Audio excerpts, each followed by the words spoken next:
After calling the judge presiding over a fraud suit against him a total disgrace,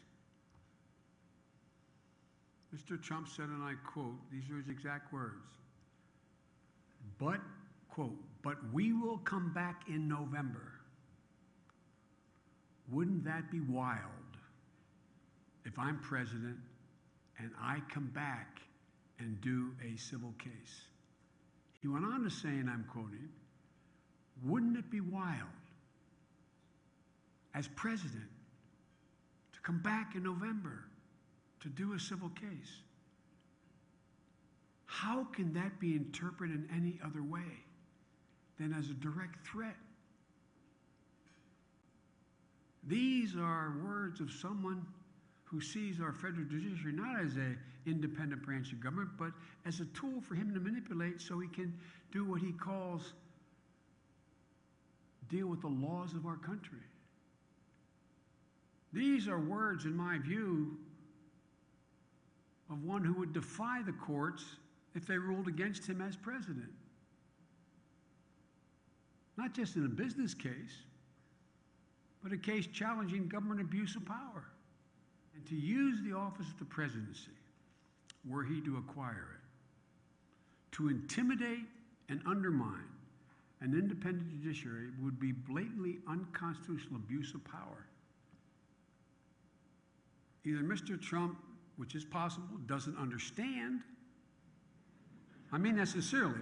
He's a bright guy. I'm not saying that. I'm not pretending but he either doesn't understand because this is a realm in which he's never dealt before, or he doesn't care.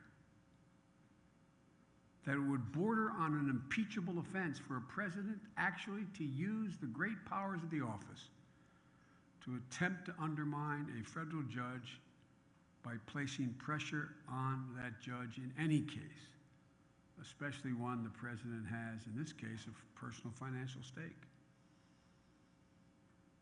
This kind of conduct is pernicious and unprecedented, and the legal profession should not remain silent, should not put up with it. As one prominent conservative legal commentator put it this way, this behavior in a president smacks of authoritarianism and tyranny.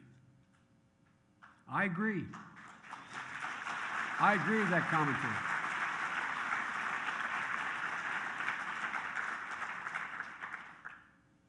You all know this as well or better than I do. Our founders created an independent judiciary because, as Hamilton wrote in Federal 78, quoting Montesquieu, there is no liberty if the power of judging is not separated from the legislative and executive powers. I find Donald Trump's conduct in this regard reprehensible, evidenced by the bipartisan condemnation of the action for what it is, a dangerous attack on a vital pillar of democracy, the independent judiciary, by threats of intimidation, and undercutting the legitimacy of a judge by suggesting that because of his heritage, he's incapable of being fair. In addition to this, it is racist. In addition to this.